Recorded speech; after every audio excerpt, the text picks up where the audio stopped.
वर्ध्याच्या जिल्हा शासकीय ग्रंथालयामध्ये मोठ्या संख्येने विद्यार्थी स्पर्धा परीक्षेचा अभ्यास करण्यासाठी येतात। सकाळपासून हे ग्रंथालय सुरू होतं, मात्र येथे येणाऱ्या विद्यार्थ्यांना अडचणींचा सामना करावा लागत आहे। पाणी नसल्याची समस्या विद्यार्थ्यांकडून सांगण्यात येत आहे, तसंच अस्वच्छतेचा देखील विद्यार्थ्यांना सामना करावा लागतो।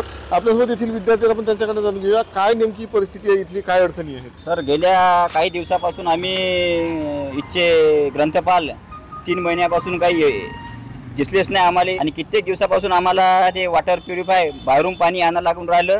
आम्ही पाणी कसं तुमच्या अधिकाऱ्याला सांगा, पाण्याची सुविधा, स्वच्छतेची सुविधा नाही। आम्ही त्याच्याकडे गेलो, गेल्या 1 वर्षापासून आम्ही कंप्लीट केली आहे। कलेक्टर मॅडमपर्यंत गेलो, कलेक्टर मॅडम आल्या, पंकज भाऊ भोरपर्यंत गेलो, परंतु उडवाउडवीचे उत्तर प्रशासन देत आहे आम्हाला।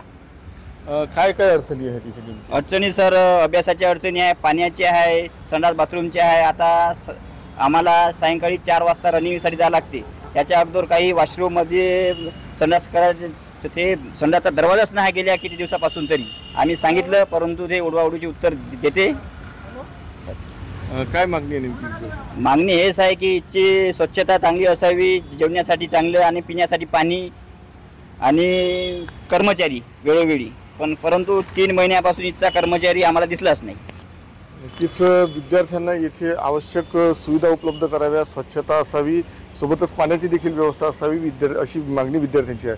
महेश मिंजर, TV9 मराठी, वर्धा।